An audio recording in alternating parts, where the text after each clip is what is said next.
Okay, so today we're diving into a world where things aren't always what they seem. Cyber espionage, disinformation, all that tricky stuff.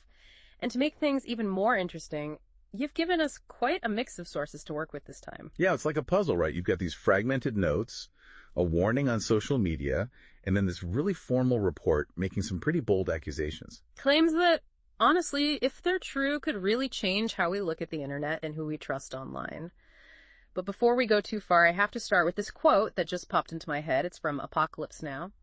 You know, that line, "Sir, I am unaware of any such activity or operation, nor would I be disposed to discuss such an operation if it did in fact exist, sir." Classic. It's usually played for laughs, but it really does highlight something important about, the power of secrecy, especially in the digital age. Yeah, keeping secrets, hiding your tracks. It makes you think of Sun Tzu, The Art of War, and all that, except now it's happening online. It totally does. I mean, Sun Tzu, even way back then, he knew how crucial intelligence gathering was. Knowing your enemy, it's essential. And that battlefield is just shifted. It's the internet now. And the players are invisible, or at least they try to be. Speaking of which, one of the sources you sent, it's this warning from an early Weibo user. It really stuck with me. They were like, "Do not trust people in the cyber world," all caps, very serious.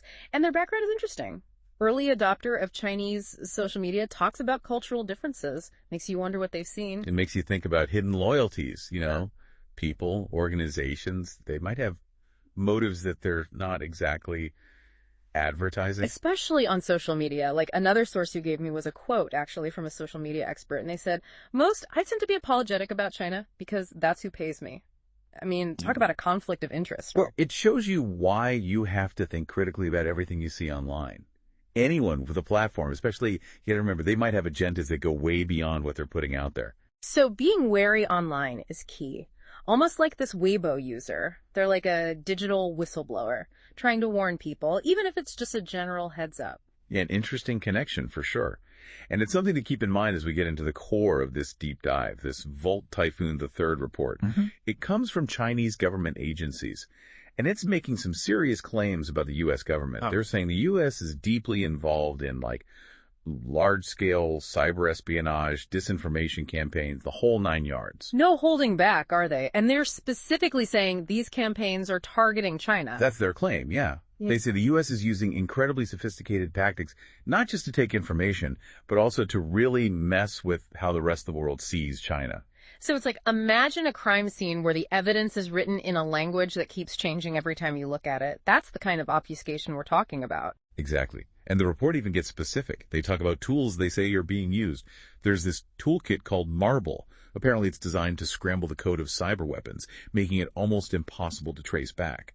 And get this, they even say it can insert, foreign language strings, Chinese or Russian, into the code itself. Oh, so if investigators do manage to find something, it looks like it came from somewhere else completely. Exactly. A total misdirection. The report also highlights what they call the 4D principles behind all of this. Deny, disrupt, degrade, deceive. Sounds intense. What do these principles say about the goals of Volt Typhoon, then? Their argument is that it's about the U.S. staying on top, maintaining their, quote, hegemony, as they put it, securing their interests globally, even if it means doing things that are, ethically speaking, in a very gray area. So it's not just about stealing secrets. It's about controlling the story, how other countries are seen. Digital propaganda, almost. That's the implication, yeah. And this is where things get even more unsettling, because the report connects these false flag operations to a much bigger picture mass surveillance. Wait, so it gets bigger than global cyber espionage. Now I'm really interested. Oh, much bigger.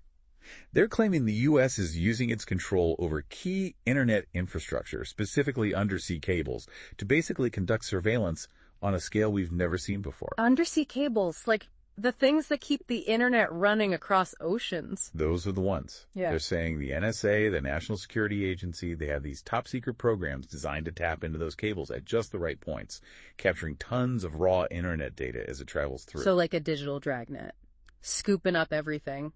That's a good way to put it. One program they specifically name is called Upstream.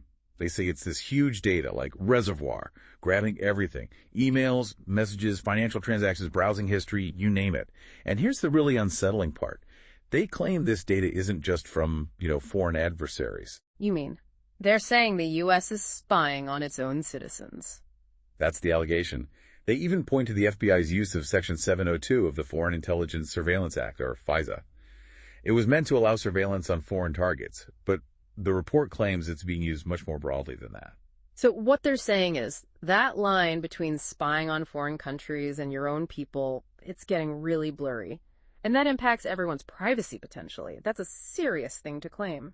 It is. It makes you question how much power governments should even have in the digital world. If they've got access to this much data, what's stopping them from abusing it? Right. And how would we even know if those lines were crossed? This is getting kind of scary, honestly. It is unsettling. And as we dig deeper into these claims, we really have to question a lot of what we think we know about security, privacy, even the nature of truth itself online. Which leads us to another program they name in this report, PRISM. They're saying this program takes all that raw data from upstream and turns it into actual intelligence. I mean, collecting data is one thing, but making sense of it, that's a whole other challenge. Exactly. Imagine trying to find, a single specific needle in a haystack the size of Mount Everest. That's the kind of data we're talking about. They claim PRISM is the tool that sorts through all that, looking for patterns, connections, actionable intel. Like a superpowered digital detective, but not necessarily working for the good guys. That's the point they're making. And it gets even more controversial. They say PRISM gives the NSA the ability to actually bypass encryption. So even if you're using services that are supposed to be secure, they can be reading your messages, your emails, everything. Wait, bypass encryption? I thought that was basically impossible. How could they even do that? Strong encryption, in theory, is really tough to break. But the report suggests the NSA is doing it by using a few different strategies: technical exploits, legal loopholes, and most controversially, the cooperation of major tech companies based here in the U.S. Wait, are you saying they're claiming companies like Google, Facebook are just willingly handing over data to the government? That's the accusation, although those companies have denied it very strongly in the past. But the report uses this to paint a picture of this massive surveillance network, much bigger and more interconnected than anything that's publicly known. Makes you wonder, if this is true, who's really benefiting and who's actually in control of all of this? Those are the big questions. So that's the basic outline of the Volt Typhoon III report. But as you can guess, there's a lot more to pack here. Especially when you consider where this is all coming from. This report is coming straight from Chinese government agencies. Can we take that at face value, or is there something else going on here? That's what we have to figure out. Time to put on those critical thinking caps and ask ourselves, what are the motivations here, and how should we interpret what this report is claiming? So we're talking about some pretty serious stuff here, right? Cyber espionage, this mass surveillance, and it all comes from this Volt Typhoon III report. But before we go full conspiracy theory mode, we have to remember what you said before. The source. This is coming straight from Chinese government agencies. Exactly. We can't just ignore their claims, but we also have to look at them knowing there might be other motives at play. Like, why would China put this report out there now?